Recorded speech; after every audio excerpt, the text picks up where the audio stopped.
So, hello guys, what's up? It's me again, si Mima Alicia nyo, at nagbabalik ulit para sa ating panibagong video. So, ito na nga mga minamahal. Alam niyo, hindi ko talaga maiwasang hindi matawa habang nakikita ko at binabasa ko tong balitang to. Kasi si General Torre po, mayroon na naman pong panibagong task. Mayroon pong panibagong assignment si Kuya dito kay General Torre. Paano hindi bibigyan ng assignment, mga minamahal?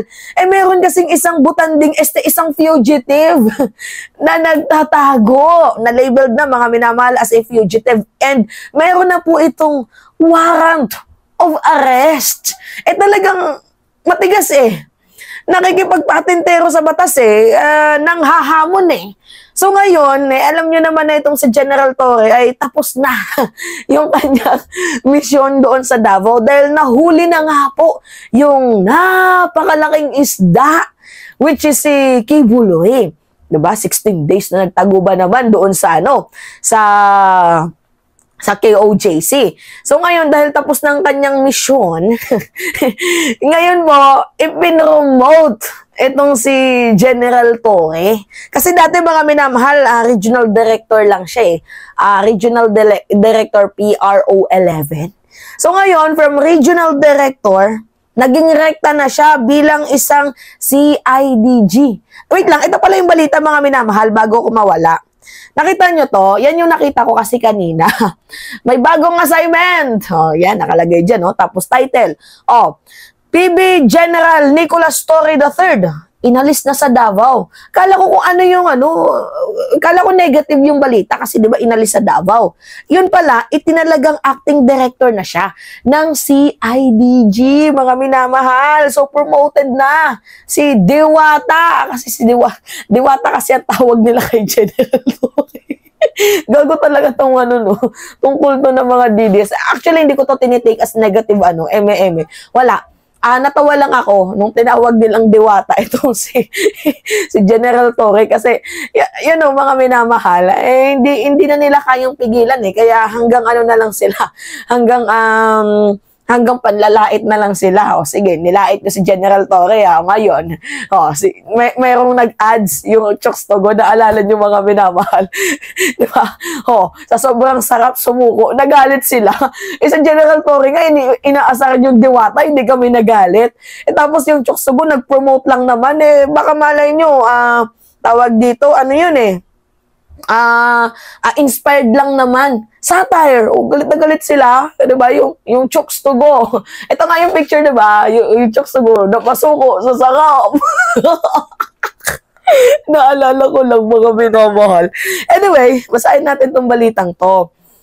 Sabi dito, nagpatupad ng panibagong balasahan sa Philippine National Police. Itinalaga ni PNP Chief General Romeo Francisco Marbil si Brigadier General Nicolas La Torre bilang Acting Director ng Criminal Investigation and Detection Group. Alam niyo kung bakit napatibay na mukhang sa General Torre nga ang huhuli dito kay Harry Roque? Sino nga ba yung may tracker dito kay Harry Roque? Di ba yung CIDG? At yung CIDG din, yung partner ng PNP sa NCR Police Region sa paghahanap kay Harry Roque. So ngayon, mga minamahal, talagang nandito na yung noot na may bagong assignment. Tapos, hindi na siya pang Davao. Diba? Nilipat na siya sa CIDG. So, meaning mga minamahal, siya yung hawak ng kaso ni Harry Roque. Nagigigil ako mga minamahal sa tuwa. Kasi, tingnan natin kung hanggang saan yung tapang ni Akla. Diba?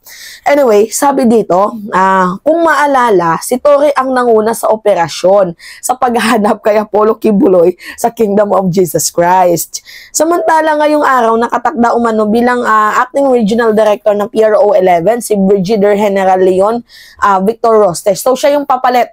Kasi diba tinanggal na bilang Regional Director itong si Torre dahil promoted na siya as a CIDG. Yung papalit sa kanya ay si Roste. Ito ang nakasaad sa General Orders mula sa Office of the Chief PNP, epektibo ngayong araw. So, kahapon yun. Kasi itong balitang itong mga minamahal kahapon pa. Papalitan ni Torre si General Leo Francisco na inilipat naman sa Personal Holding and Accounting Unit. So kasunod niyan, itinalaga naman kapalit ni Torre si Victor Rosete bilang Acting Director ng Police Regional Office 11 na binakantihan ni Torre. So, samantala, itinalaga rin ni General Marbil si General Christopher Birong sa PNP Academy buhat sa Police Regional Office 2 or Cagayan Valley, PNP Epektibo kahapon. Habang papalitan naman siya ni General Antonio Maralang na nagmula naman sa Headquarter Supportive Service. Itinalaga rin ni Marbil si General Jason de Guzman bilang Acting Regional Director ng Police Regional Office 10 or Northern Mindanao kapalit ni General Ricardo Layog. So, nagkaroon nga po ng balasahan sa PNP. So, iba't iba naman po kasi yung unit ng PNP May CIDG, may SAF, iba't iba yung unit ng PNP. May fire. But anyway, mga minamahal, ito yung balita, para mas klarado. Itinalaga ang new Acting Director ng Criminal Investigation and Detection Group o CIDG, si Davao Regional Police Chief Brigadier General Nicolas Torre III. Epektibo ngayong araw, September 25, papalitan ni Torre si former CIDG Director Police Major General Leo Francisco. Si Torre ay nagsilbing Chief of Police ng Police Regional Office 11 sa Davao kung saan niya pinangunahan ang pag-aresto kay KOJC Leader Apollo Kibuloy.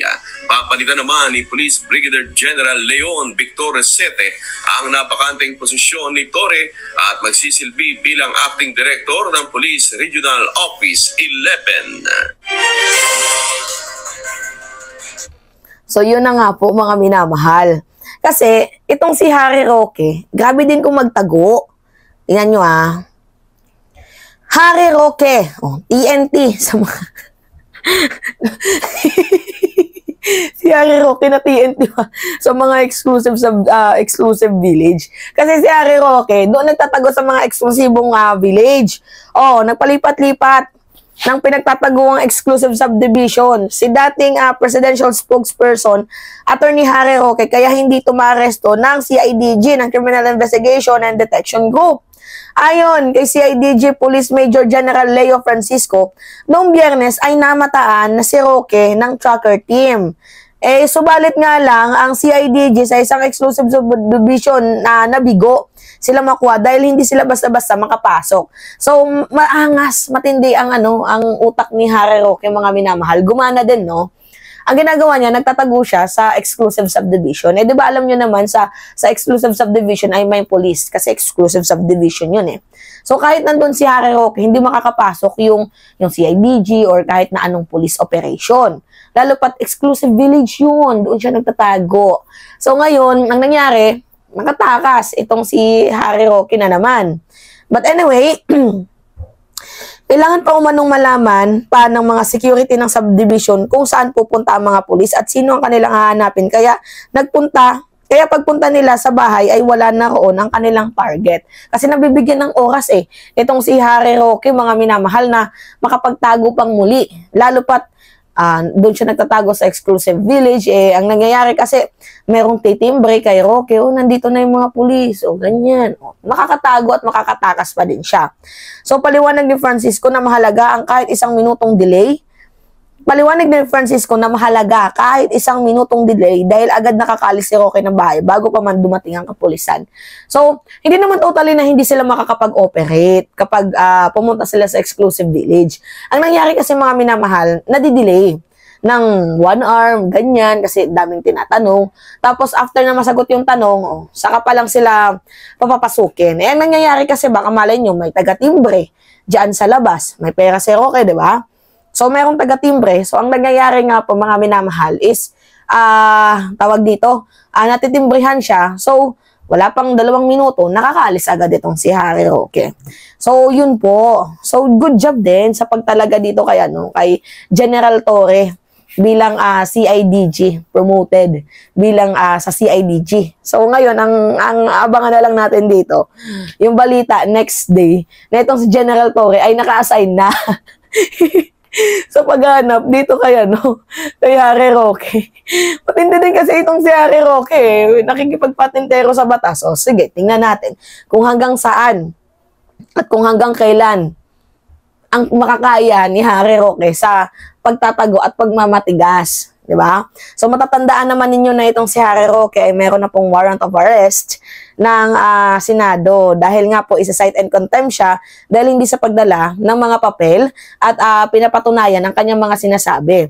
So, kailangan ng salin at patunayan niya yung lupa na yun po ay pamana sa kanya. Kasi yung mga sinabi niya mga minamahal, naniniwala yung ibang mga kongresista na non-existence. Ang ginagawa lang talaga ni Harry Roque is para makalusot sa hearing. Ang nangyari, hindi siya nakalusot, bagkus nalugmok pa siya. Kasi dala din po yan ng kadaldalan niya. Siya yung nag-open-open yan eh.